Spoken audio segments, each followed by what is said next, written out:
On the Banks of Plum Creek by Laura Ingalls Wilder, Chapter 35, Keeping House.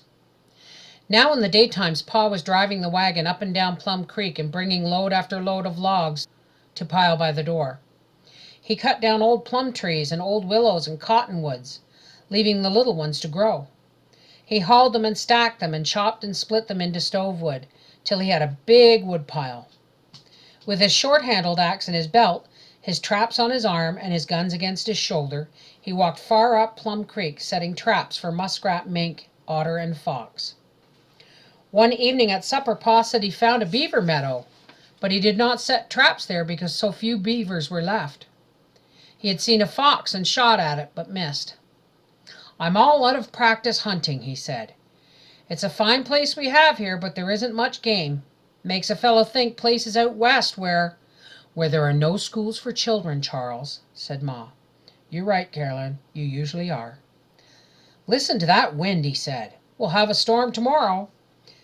But the next day was mild as spring. The air was soft and warm, and the sun shone brightly. In the middle of the morning, Pa came into the house.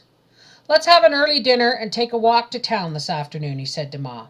"This is too nice a day for you to stay indoors. Time enough for that when the winter really comes." "But the children," said Ma. "We can't take Carrie and walk so far." "Shucks," Pa laughed at her. "Mary and Laura are great girls now. They can take care of Carrie for one afternoon." "Of course we can," Mary and Laura said. "Of course we can." They watched Pa and Ma starting gaily away. Ma was so pretty in her brown and red Christmas shawl, with her brown knit hood tied under her chin.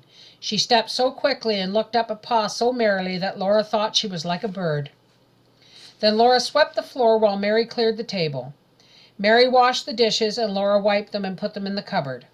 They put the red check cloth on the table. Now the whole long afternoon was before them, and they could do as they pleased. First they decided to play school. Mary said she must be teacher because she was older, and besides she knew more. Laura knew that was true. So Mary was teacher, and she liked it. But Laura was soon tired of that play. "I know," Laura said. "Let's both teach Carrie her letters." They sat Carrie on a bench and held the book before her, and both did their best. But Carrie did not like it. She would not learn the letters, so they had to stop that. "Well," said Laura, "let's play keeping house." "We are keeping house," said Mary. "What is the use of playing it?" The house was empty and still with Ma gone. Ma was so quiet and gentle that she never made any noise, but now the whole house was listening for her. Laura went outdoors for a while by herself, but she came back. The afternoon grew longer and longer. There was nothing at all to do. Even Jack walked up and down restlessly. He asked to go out, but when Laura opened the door he would not go out. He lay down and got up and walked around and around the room. He came to Laura and looked at her earnestly. "What is it, Jack?" Laura asked him. He stared hard at her, but she could not understand, and he almost howled. "Don't, Jack," Laura told him quickly. "You scare me." "Is it something outdoors?" Mary wondered. Laura ran out, but on the doorstep Jack took hold of her dress and pulled her back. Outdoors was bitter cold. Laura shut the door. "Look," she said, "the sunshine's dark. Are the grasshoppers coming back?" "Not in the winter time, Goosey," said Mary. "Maybe it's rain."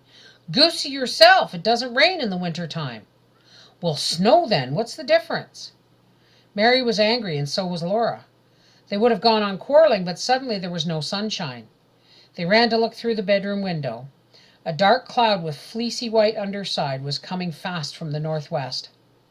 Mary and Laura looked out the front window. Surely it was time for Ma and Pa to come, but they were nowhere in sight. "Maybe it's a blizzard," said Mary. "Like Pa told us about," said Laura. They looked at each other through the gray air. They were thinking of those children who froze stark stiff. "The woodbox is empty," said Laura. Mary grabbed her. "You can't," said Mary. "Ma told us to stay in the house if it stormed." Laura jerked away, and Mary said, "Besides, Jack won't let you." "We've got to bring in wood before the storm gets here," Laura told her. "Hurry." They could hear a strange sound in the wind, like far-away screaming. They put on their shawls and pinned them under their chins with their large shawl pins, and they put on their mittens. Laura was ready first. She told Jack, "We've got to bring in wood, Jack." He seemed to understand. He went out with her and stayed close at her heels. The wind was colder than icicles. Laura ran to the woodpile, piled up a big armful of wood, and ran back with Jack behind her. She could not open the door while she held the wood. Mary opened it for her. They did not know what to do. The cloud was coming swiftly, and they must both bring in wood before the storm got here. They could not open the door when their arms were full of wood. They could not leave the door open and let the cold come in. "I can open the door," said Carrie. "You can't," said Mary. "I can too," said Carrie, and she reached up with both hands and turned the doorknob. She could do it. Carrie was big enough to open the door. Laura and Mary hurried fast, bringing in wood. Carrie opened the door when they came to it and shut it behind them. Mary could carry larger armfuls, but Laura was quicker. They filled the wood box before it began to snow. The snow came suddenly with a whirling blast, and it was hard grains like sand. It stung Laura's face where it struck. When Carrie opened the door, it swirled into the house in a white cloud. Laura and Mary forgot that Ma told them to stay in the house when it stormed. They forgot everything but bringing in wood.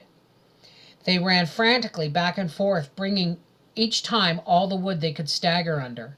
They piled the wood around the wood box and around the stove. They piled it against the wall. They made the piles bigger and higher. Bang! They banged the door. They ran to the woodpile. Clop, clop, clop. They stacked the wood on their arms. They ran to the door. Bump! It went open. Bang! Then they bumped it shut, and thumpity thump thump, they flung down the wood and ran back outdoors to the woodpile, and panting back again. They could hardly see the woodpile in the swirling whiteness. Snow was driven all in among the wood. They could hardly see the house, and Jack was a dark blob hurrying beside them. The hard snow scoured their faces. Laura's arms ached and her chest panted, and all the time she thought, "Oh, where is Pa? Where is Ma?" And she felt, "Hurry, hurry," and she heard the wind screeching. The woodpile was gone. Mary took a few sticks, and Laura took a few sticks, and there was no more. They ran to the door together, and Laura opened it, and Jack bounded in. Carrie was at the front window, clapping her hands and squealing. Laura dropped her sticks of wood and turned just in time to see Ma and Pa burst, running out of the whirling whiteness of snow. Pa was holding Ma's hand and pulling to help her run. They burst into the house and slammed the door and stood panting, covered with snow. No one said anything while Pa and Ma looked at Laura and Mary, who stood all snowy in their shawls and mittens. At last Mary said in a small voice, "We did go out in the storm, Ma. We forgot."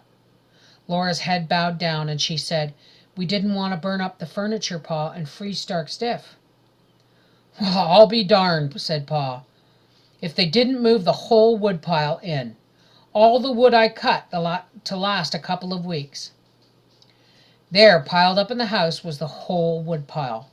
Melted snow was leaking out of it and spreading in puddles. A wet path went to the door where snow lay unmelted. Then Pa's great laugh rang out, and Ma's gentle smile shone warm on Mary and Laura. They knew they were forgiven for disobeying, because they had been wise to bring in wood, though perhaps not quite so much wood. Sometime soon they would be old enough not to make any mistakes, and they would always be able to decide what to do. They would not have to obey Ma and Pa anymore.